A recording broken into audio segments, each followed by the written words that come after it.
minus 3, 2, 1. We have ignition. The dawn of the space age. Houston, the Eagle has landed. Humanity had long dreamed of going into orbit, but it was fictional. It wasn't going to happen. So the idea that we would go from the first flight in the early part of the 20th century to going to the moon by 1969, that's paradigm shattering.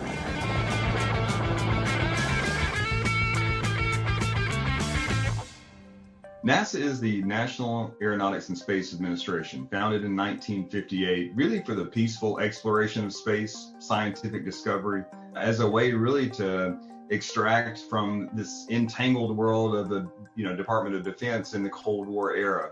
In the post-World War II era, really it was kind of a challenge to understand who really was responsible for United States efforts in space. Before NASA really got its start, space was really the realm of imagination. And it was something that government money could not be spent on. So you find the researchers who were interested were doing upper atmosphere research. That really changed with the launch of Sputnik. Today, a new moon is in the sky. A 23-inch metal sphere placed in orbit by a Russian rocket. The launch of Sputnik in 1957 really came as a profound shock to the American public. There was this urgency really to catch up. Sputnik was a relatively small artificial satellite, an artificial moon, if you would. It was about the size of a beach ball, and it had enough instrumentation in it to be able to be heard from the ground.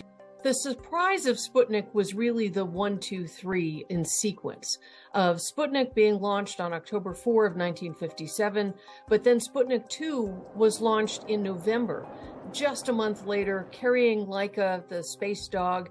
And the third part of that really was when the Americans tried to launch the Vanguard satellite. It exploded on the pad. That launch vehicle burst into flames, and the satellite fell to the launch pad. A shocked America attempted to launch a grapefruit-sized satellite on the Vanguard rocket with disastrous results. The Russians have got an enormous A, scientific, B, psychological advantage over this country in the eyes of people all over the world. There will be considerable public pressure for information on why we're so far behind. In many ways, that Sputnik crisis was the beginning of NASA as we know it. It was founded almost a year to the day after the launch of Sputnik. Just after its creation in 1958, NASA really hit the ground running. The Mercury program was about putting a human being into space.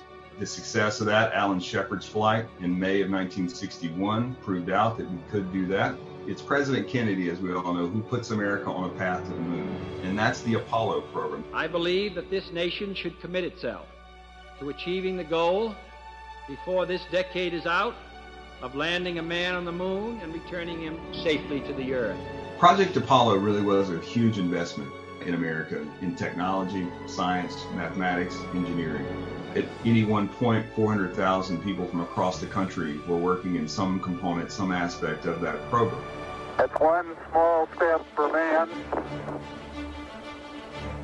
one giant leap for mankind.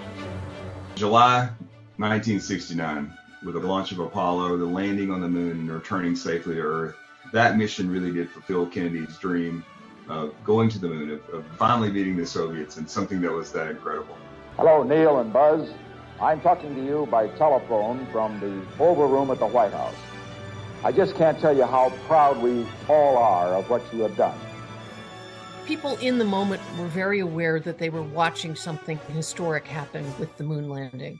Last night, something like 125 million Americans and uncounted millions in other countries saw a unique combining of romance and technology. And perhaps 50 years from now or more, when people think of the past, they will look at the pictures from last night. Well, the success of Apollo 11, the agency knew that was going to be really hard to follow up on. And as public attention really did begin to decline quickly after Apollo 11. The 1970s were a moment of a fair amount of social and economic tumult and frustration.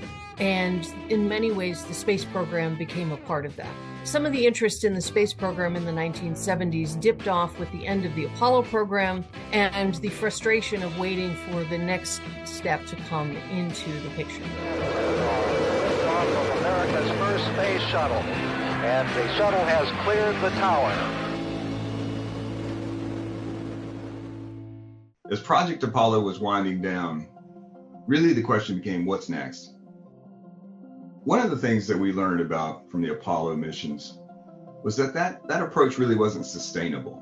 In order for a program to be sustainable long-term, for humans in orbit going to these long, duration destinations, you really do need international collaboration. It can't be the Soviets versus the Americans as it was back in the day. Collaboration with nations begins pretty quickly on in the 1970s. A new adventure in the cooperative exploration of space. What you see is more of an attempt to reach out.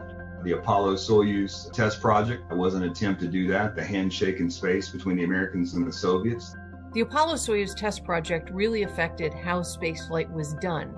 The Americans trained in the Soviet Union and got to go to Star City. The Soviet cosmonauts came to the United States, and they both learned each other's languages. That became really important eventually with the International Space Station. The hope in the 1980s was that the space shuttle and the space station could come online at the same time, but ultimately decisions were made that the United States couldn't afford both. So going with the space shuttle program meant leaving the immediate plans for a space station behind. T-minus 10, 9, 8. The space shuttle program was a project to create kind of reusable space plane, if you would. And by doing so was going to open up this new era of everyday space flight. Space travel is never going to be routine as we'd hoped it would.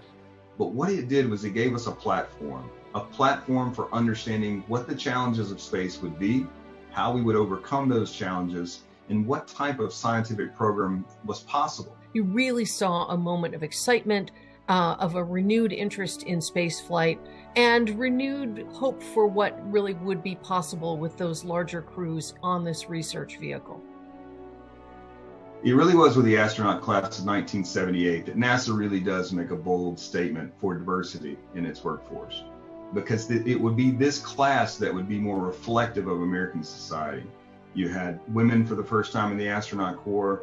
You have African Americans in the astronaut corps. Way back in high school, I had the thoughts of science and space, astronauts, etc. But, where I came from, that wasn't the kind of thing a black kid thought about. And the shuttle wouldn't just be a test for test pilots. It really would be for scientists, engineers to travel into low Earth orbit. So you need a diverse group of people really to solve those complex challenges. I think a woman or a man can do an equally good job in the kinds of things that will be done in space. By nature, we are a diverse human species. So if we want to understand what's going on in our planet and or space, we need diversity of thinking. And I think NASA realized that early on. There they are, the crew of Mission 51L. The loss of the Space Shuttle Challenger in January of 1986 is a real turning point.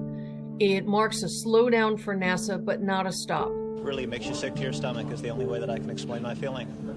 I was sick to my stomach.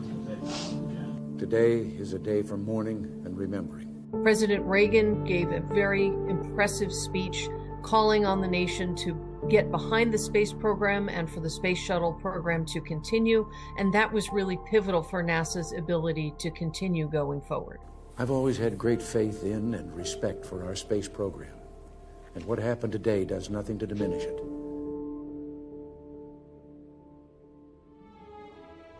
The space shuttle was flying to low Earth orbit, but not necessarily to any place. The idea had always been that the space shuttle would necessitate a space station.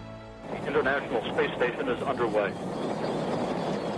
A Russian rocket and 2 million pounds thrust could be the start of a new era. From the time the first two nodes come together in 1999, really to begin the process of building the International Space Station, its first habitation, humanity has been continuously in low Earth orbit for more than 2 decades now. It's just an incredible accomplishment, and it really does prove out what's possible as we move beyond low Earth orbit, as we return to the moon with Artemis and move on to Mars. Today, a huge part of NASA's mission continues that looking back at Earth from the platform of space. One of NASA's most important missions is making that data that it returns usable.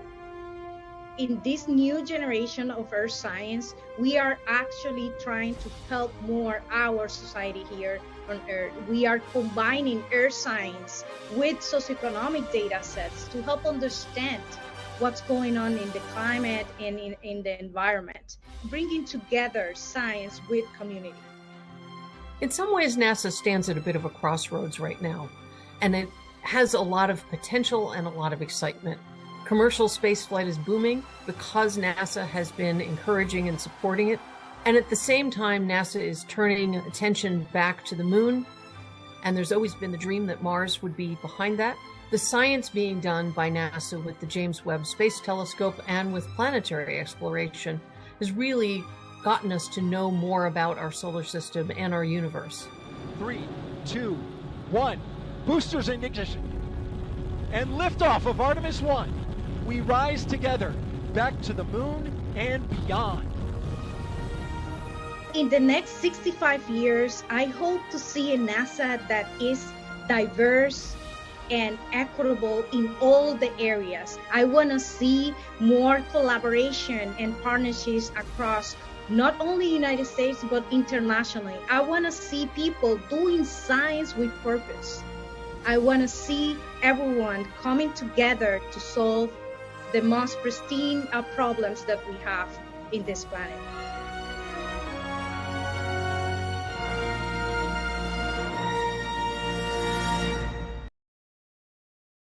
Thanks for watching our YouTube channel. Follow today's top stories and breaking news by downloading the NBC News app.